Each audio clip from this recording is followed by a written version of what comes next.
Hello friends, एक बार फिर स्वागत है आपका अपने YouTube channel GS exam solution में। दोस्तों, आज के इस वीडियो में हम एसएससी एमटीएस जो कि आपका 1 सितंबर से 14 सितंबर तक का एग्ज़ाम होने वाला है, इसके लिए हम प्रीवियस ईयर के क्वेश्चनों को देखेंगे। जो आपके पिछले 10 साल के अंतर्गत जो क्वेश्चन जीके जीएस से आए हैं उनको देखेंगे। ठीक है, तो जो भी मेरे मित्र होंगे चैनल पे नए, और चैनल को सब्सक्राइब कर लीजिएगा। वीडियो अच्छी लगी तो वीडियो को लाइक कमेंट शेयर जरूर करिएगा। और जिनका भी एग्ज़ाम है दोस्तों, बहुत ही मेहनत से करिए, बेस्ट ऑफ लक, आप एग्ज़ाम दीजिए, सक्सेस होइए, यही हमारा ध्येय है।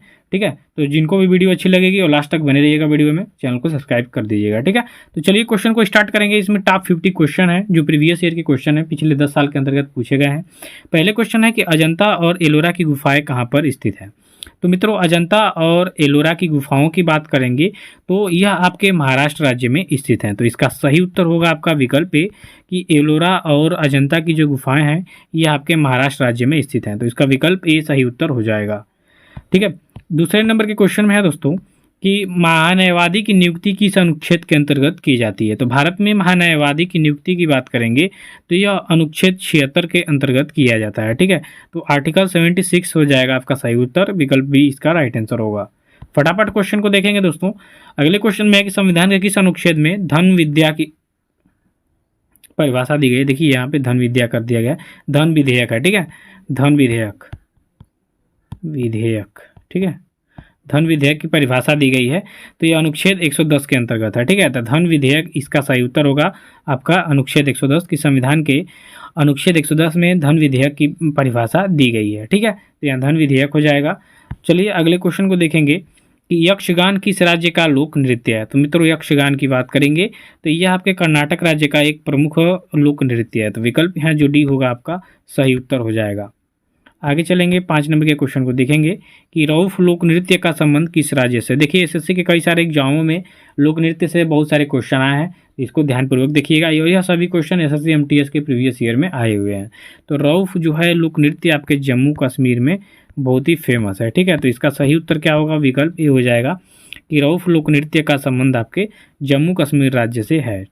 नेक्स्ट क्वेश्चन देखेंगे दोस्तों, तो छठे नंबर के क्वेश्चन में है कि कुचिपुड़ी लोक नृत्य किस राज्य से संबंधित है। तो मित्रों, कुचिपुड़ी जो लोक नृत्य है यह आपके आंध्र प्रदेश से संबंधित है। ठीक है, तो इसका राइट आंसर होगा विकल्प बी आंध्र प्रदेश। कुचिपुड़ी का संबंध आपके आंध्र प्रदेश राज्य से है। आगे देखेंगे 7 नंबर में कि धमाल किस राज्य का लोकप्रिय लोक नृत्य है। ठीक है, तो धमाल किस राज्य का लोकप्रिय लोक नृत्य है दोस्तों, तो यह आपके हरियाणा राज्य का एक प्रमुख लोक नृत्य है। ठीक है, तो सही उत्तर होगा आपका विकल्प सी। 8 नंबर का क्वेश्चन है दोस्तों, राष्ट्रीय पर्यावरण शोध संस्थान नीरी कहाँ स्थित है।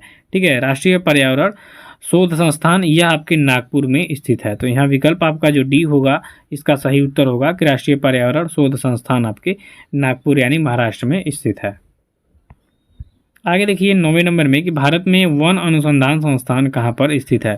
तो मित्रों, भारत में वन अनुसंधान संस्थान की बात करेंगे तो यह आपके देहरादून में स्थित है। देहरादून जानते हैं आप लोग उत्तराखंड की राजधानी है। तो यहाँ विकल्प जो आपका ये होगा सही उत्तर हो जाएगा कि भारत में वन अनुसंधान संस्थान देहरादून में स्थित है।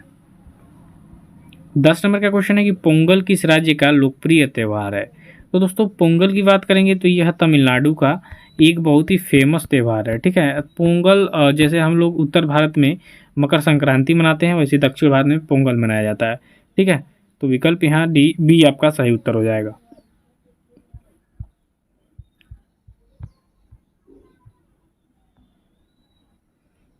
ग्यारह नंबर का क्वेश्चन में है कि जलियांवाला बाग, ठीक है, जलियांवाला बाग, एक मिनट, जलियांवाला बाग हत्याकांड कब हुआ था। तो जलियांवाला बाग हत्याकांड की बात करेंगे तो यह अमृतसर में 1919 ईस्वी को हुआ था। ठीक है, और इसमें जनरल डायर ने गोलियां चलवाई थी निहत्थे लोगों पे जो भीड़ इकट्ठा थी। ठीक है, और जो आपका काला कानून का जो अंग्रेज़ों ने पास किया था कानून, काला कानून जिसे रोलेट एक्ट 1919 वाला, इसका लोग विरोध कर रहे थे। इस पे जनरल डायर ने गोलियां चला दी, बहुत सारे लोग मारे गए थे। तो यह हत्याकांड हुआ था 1919 में अमृतसर में। अब 12 नंबर का क्वेश्चन देखिए कि इंकलाब जिंदाबाद का नारा किसने दिया था। तो इंकलाब नारा जिंदाबाद का नारा दिया था आपके भगत सिंह ने। तो इसका विकल्प डी क्या हो जाएगा, सही उत्तर हो जाएगा कि इंकलाब जिंदाबाद का नारा भगत सिंह ने दिया था। आगे है 13 नंबर के क्वेश्चन में, गिद्धा और भांगड़ा किस राज्य का लोक नृत्य है? तो गिद्धा और भांगड़ा आपके पंजाब का लोक नृत्य है। तो यहाँ विकल्प जो आपका बी होगा सही उत्तर हो जाएगा कि गिद्धा और भांगड़ा आपके पंजाब राज्य का लोक नृत्य है। 14 नंबर का क्वेश्चन है कि रतौंधी किस विटामिन की कमी से होती है? तो दोस्तों रतौंधी की बात करेंगे जिसमें रात में नहीं दिखता है, दिन में तो दिखता है लेकिन रात में नहीं दिखता है आँख से, तो यही रतौंधी है। यह आपके विटामिन ए की कमी से क्या होती है, ठीक है। तो विटामिन ए इसका क्या हो जाएगा, राइट आंसर हो जाएगा कि रतौंधी विटामिन ए की कमी से होती है। अब 15 नंबर का क्वेश्चन है कि कौन सा विटामिन आंवले में प्रचुर मात्रा में मिलता है? तो आंवले में कौन सा विटामिन प्रचुर मात्रा में मिलता है? तो इसमें मिलता है आपका विटामिन सी, ठीक है। विटामिन सी आंवले में प्रचुर मात्रा में मिलता है, तो इसका सही उत्तर होगा विकल्प सी। अगले नंबर में है कि भारत का प्रथम गवर्नर जनरल कौन था? तो भारत का प्रथम गवर्नर जनरल की बात करेंगे तो लॉर्ड विलियम बेंटिंक थे, ठीक है। तो विकल्प जो आपका डी होगा आपका सही उत्तर हो जाएगा कि भारत का प्रथम governor general Lord William Bentinck थे। चलिए मित्रों आगे के क्वेश्चन को देखेंगे कि आर्य समाज की स्थापना किसने किया था? तो यहाँ आर्य समाज की बात करेंगे तो स्वामी दयानंद सरस्वती ने इसकी स्थापना की थी। तो विकल्प यहाँ जो आपका ये होगा सही उत्तर हो जाएगा। 18 नंबर का क्वेश्चन देखिए कि मोढेरा का सूर्य मंदिर किस राज्य में स्थित है? तो मोढेरा का सूर्य मंदिर की बात करेंगे तो यह आपके गुजरात राज्य में स्थित है। तो इसका राइट आंसर क्या हो जाएगा, गुजरात हो जाएगा, ठीक है। कि मोढेरा का सूर्य मंदिर आपके गुजरात राज्य में स्थित है। 19 नंबर का क्वेश्चन है कि अमृतसर स्थित स्वर्ण मंदिर किसने बनाया? तो अमृतसर स्थित स्वर्ण मंदिर को बनाने का कार्य जो है अर्जुन देव ने किया था, ठीक है। सिखों के गुरु थे अर्जुन देव, इन्होंने ही स्वर्ण मंदिर बनवाया था, ठीक है। तो विकल्प जो आपका ये होगा सही उत्तर हो जाएगा। 20 नंबर का क्वेश्चन देखेंगे कि निम्नलिखित में से किस मंदिर का निर्माण चंदेल शासकों ने करवाया था? तो इनमें से किस मंदिर का जो निर्माण है चंदेल शासकों ने कराया था? तो खजुराहो का मंदिर है। खजुराहो के मंदिर का निर्माण चंदेल शासकों ने कराया था। तो विकल्प आपका जो डी होगा राइट आंसर हो जाएगा, ठीक है। चलिए मित्रों साथ में बने रहिए। मानव शरीर की सबसे बड़ी ग्रंथि कौन है? ये देखिए मानव की जो सबसे बड़ी ग्रंथि होती है यकृत होती है, ठीक है, जिसे हम लोग इंग्लिश में लीवर कहते हैं, ठीक है। तो लीवर जो होता है यह मानव शरीर की सबसे बड़ी ग्रंथि होता है। विकल्प ए जो होगा आपका सही उत्तर हो जाएगा, ठीक है। चलिए 22 नंबर का क्वेश्चन देखेंगे कि रक्त को शुद्ध कौन करता है? तो मित्रों रक्त को शुद्ध कौन करता है? तो ये किडनी करती है, ठीक है। वृक्क, जिसे वृक्क बोलते हैं या किडनी, ठीक है। किडनी जो होती है यह रक्त को शुद्ध करती है। तो विकल्प जो आपका बी होगा सही उत्तर हो जाएगा। 23 नंबर का क्वेश्चन है कि भारत का कौन सा शहर पिंक सिटी के नाम से जाना जाता है? तो भारत का जो जयपुर शहर है इसको पिंक सिटी के नाम से जाना जाता है। तो आपका विकल्प जो सी होगा इसका सही उत्तर हो जाएगा कि भारत का कौन सा शहर पिंक सिटी के नाम से जाना जाता है? तो जयपुर जाना जाता है। 24 नंबर का क्वेश्चन है कि संविधान सभा का प्रथम अधिवेशन कहाँ पर हुआ था? तो मित्रों संविधान सभा का प्रथम अधिवेशन हुआ था आपके दिल्ली में, ठीक है, ठीक है। पुस्तकालय भवन थी वहीं पे, कौशिल वाला वहीं पे हुई थी। तो विकल्प डी इसका सही उत्तर हो जाएगा। चलिए आगे बढ़ेंगे 25 नंबर के क्वेश्चन में कि पीर पंजाल पर्वत श्रेणी कहाँ पाया जाता है? तो पीर पंजाल पर्वत श्रेणी आपके जम्मू कश्मीर में पाया जाता है, ठीक है। ये आपके हिमालय की पर्वत श्रेणियाँ हैं, इसमें से जो पीर पंजाल पर्वत श्रेणी है यह जम्मू कश्मीर में पाई जाती है। अगले क्वेश्चन में है कि भारतीय संविधान के किस अनुच्छेद में मौलिक कर्तव्य की चर्चा की गई है? तो भारतीय संविधान के किस अनुच्छेद में मौलिक कर्तव्य की चर्चा की गई है दोस्तों? तो अनुच्छेद 51 के ए में मौलिक कर्तव्य की चर्चा की गई है, ठीक है। तो विकल्प बी आपका क्या हो जाएगा, राइट आंसर हो जाएगा। अब 27 नंबर का क्वेश्चन देखिए कि भारतीय संविधान का कौन सा अनुच्छेद राज्य सरकारों को ग्राम पंचायत के गठन का निर्देश देता है? ये वेरी वेरी इंपॉर्टेंट है, कई बार एग्जाम में आया हुआ है। तो ग्राम पंचायतों के गठन से संबंधित अनुच्छेद है आपका अनुच्छेद 40, ठीक है। तो यहाँ विकल्प सी आपका क्या हो जाएगा, सही उत्तर हो जाएगा। नेक्स्ट क्वेश्चन है आपका कि भारतीय संविधान के अंतर्गत कल्याणकारी राज्य की अवधारणा निम्नलिखित में से किस अनुच्छेद में वर्णित है? तो भारतीय संविधान के अंतर्गत कल्याणकारी राज्य की अवधारणा यह आपके अनुच्छेद 39 में निहित है, ठीक है। ये देखिए अनुच्छेद से आप बहुत ही क्वेश्चन उठाता है SSC MTS में, तो आपको बहुत ही ध्यानपूर्वक ये चीज़ें देखनी है, ठीक है। तो विकल्प आपका डी हो जाएगा सही उत्तर। अब 29 नंबर का क्वेश्चन देखिए कि भारतीय संविधान के किस अनुच्छेद में अल्पसंख्यकों के हितों की संरक्षण की व्यवस्था है? इसको वेरी वेरी इंपॉर्टेंट करिए, कई बार एग्जाम में आया भी है, आ भी सकता है, ठीक है।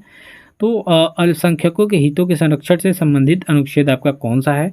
तो यह अनुच्छेद 29 है। ठीक है, अनुच्छेद 29 क्या करता है कि अल्पसंख्यकों के हितों की संरक्षण की व्यवस्था करता है। ठीक है, तो विकल्प जो आपका ए है वो सही उत्तर हो जाएगा। 30 नंबर का क्वेश्चन है कि वित्तीय आपातकाल की घोषणा किस अनुच्छेद के अंतर्गत होती है? तो वित्तीय आपातकाल की जो घोषणा होती है यह अनुच्छेद 360 के अंतर्गत की जाती है। ठीक है, तो विकल्प जो आपका बी होगा सही उत्तर हो जाएगा। नेक्स्ट क्वेश्चन देखेंगे 31 नंबर में कि भारत का सबसे लंबा बांध कौन सा है? तो दोस्तों भारत का सबसे लंबा बांध है हीराकुंड बांध। ठीक है, तो हीराकुंड बांध आपका क्या हो जाएगा? राइट आंसर हो जाएगा। तो विकल्प यहाँ सी सही उत्तर हो जाएगा। अब 32 नंबर के क्वेश्चन में कि राष्ट्रीय मतदाता दिवस कब मनाया जाता है? तो राष्ट्रीय मतदाता दिवस मनाया जाता है आपका 25 जनवरी को। ठीक है, प्रत्येक वर्ष 25 जनवरी को राष्ट्रीय मतदाता दिवस के रूप में मनाया जाता है। तो यहाँ विकल्प जो आपका डी होगा सही उत्तर हो जाएगा। अब 33 नंबर का क्वेश्चन है कि डल झील किस राज्य में स्थित है? तो मित्रों डल झील की बात करेंगे तो यह जम्मू कश्मीर राज्य में स्थित है। ठीक है, ये जो डल झील है बहुत ही पर्यटक स्थल भी है। यहाँ से जम्मू कश्मीर के स्थानीय लोगों का बहुत ही एक कमाई का जरिया है, समझ लीजिए कि। ठीक है, व्यवसाय से संबंधित है ये। तो ये डल झील जो है आपके जम्मू कश्मीर में स्थित है। 34 नंबर का क्वेश्चन देखिए कि पुष्कर झील किस राज्य में स्थित है? तो पुष्कर झील आपके राजस्थान राज्य में स्थित है। इसका राइट आंसर होगा विकल्प बी कि पुष्कर झील आपके राजस्थान राज्य में स्थित है। अब 35 नंबर का क्वेश्चन देखिए कि शहीद दिवस कब मनाया जाता है? तो शहीद दिवस की बात करेंगे तो यह मनाया जाता है प्रत्येक वर्ष 30 जनवरी को। ठीक है, देखिए भारत में कई शहीद दिवस मनाए जाते हैं, लेकिन जो 30 जनवरी को मनाया जाता है, जिस दिन महात्मा गांधी की गोली मार के हत्या की गई थी, इस दिन को शहीद दिवस के रूप में मनाया जाता है। तो 30 जनवरी इसका क्या हो जाएगा? सही उत्तर हो जाएगा। 36 नंबर का क्वेश्चन है कि अंतर्राष्ट्रीय महिला दिवस कब मनाया जाता है? देखिए दिवस से भी क्वेश्चन आते हैं आपके SSC-MTS में, तो आप ध्यान दीजिएगा। 8 मार्च को अंतर्राष्ट्रीय महिला दिवस के रूप में मनाया जाता है। इससे पहले मैं दिवस से संबंधित वीडियो बना चुका हूँ, उसमें टॉप 50 दिवस से है संबंधित और बहुत ही इंपॉर्टेंट है। ठीक है, तो आप जाके देख सकते हैं, प्लेलिस्ट में वीडियो लगी हुई है। तो 8 मार्च को अंतर्राष्ट्रीय महिला दिवस मनाया जाता है। अब 37 नंबर का क्वेश्चन देखिए कि चतुर्थ बौद्ध संगीति किसके शासनकाल में हुआ था? तो चतुर्थ बौद्ध संगीति की बात करेंगे तो यह आपका हुआ था कनिष्क के शासनकाल में। ठीक है, कनिष्क जो कुषाण वंश से संबंधित था, इसके शासनकाल में चतुर्थ बौद्ध संगीति हुई थी।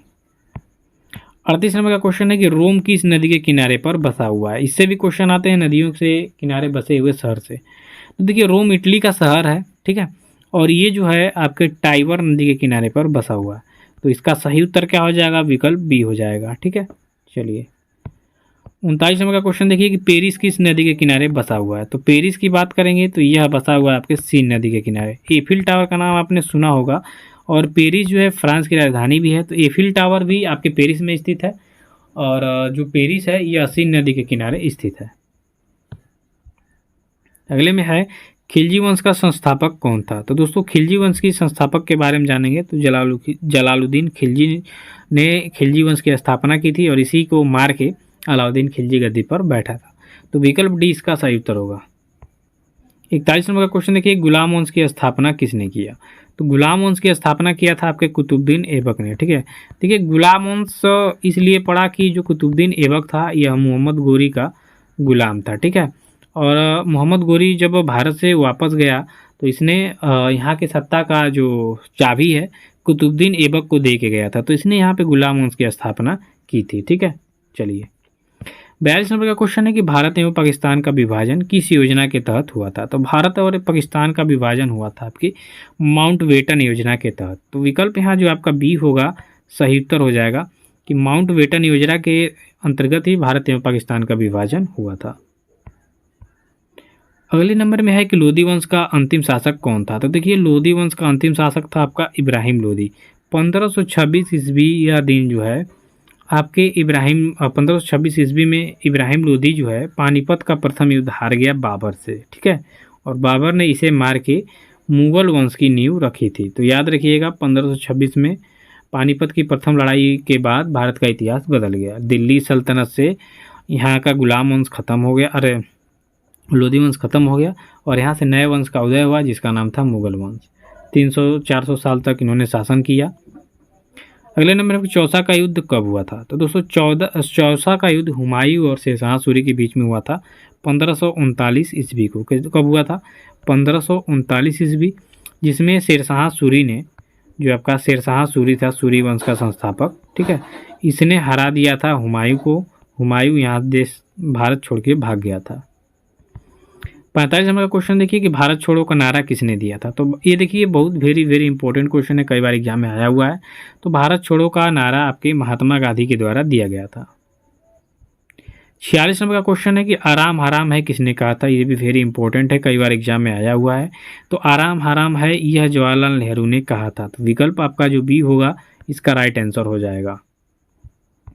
47 नंबर का क्वेश्चन है कि अलमाटी बांध किस नदी पर स्थित है? तो दोस्तों अलमाटी बांध आपकी कृष्णा नदी पर स्थित है। तो विकल्प यहाँ जो आपका सी होगा राइट आंसर हो जाएगा। अब 48 नंबर का क्वेश्चन में कि सूर्योदय का देश किसे कहा जाता है? तो सूर्योदय का देश कहा जाता है आपका जापान को, ठीक है। तो इसका क्या हो जाएगा राइट आंसर? जापान, ठीक है। सूर्योदय का देश जापान को कहा जाता है। 49 नंबर का क्वेश्चन है कि सलहर का युद्ध कब हुआ था? तो सलहर का युद्ध हुआ था आपका 1672 ईस्वी में, ठीक है। 1672 ईस्वी में सलहर का युद्ध हुआ था और ये काफ़ी ज़्यादा इंपॉर्टेंट है, आपके एग्जाम में आ सकता है। आगे क्वेश्चन देखेंगे कि बड़ा इमामबाड़ा कहाँ स्थित है? तो बड़ा इमामबाड़ा आपका स्थित है लखनऊ में, ठीक है। देखिए जब तक का आपका एग्जाम SSC MTS का नहीं हो जाता, टॉप 50 क्वेश्चन आपको मिलते रहेंगे। तो दोस्तों तैयारी करिए जम के और इस बार SSC MTS में सिलेक्शन लीजिए। धन्यवाद, थैंक यू सो मच। ऐसे ही प्यार दुलार बनाए रहिए।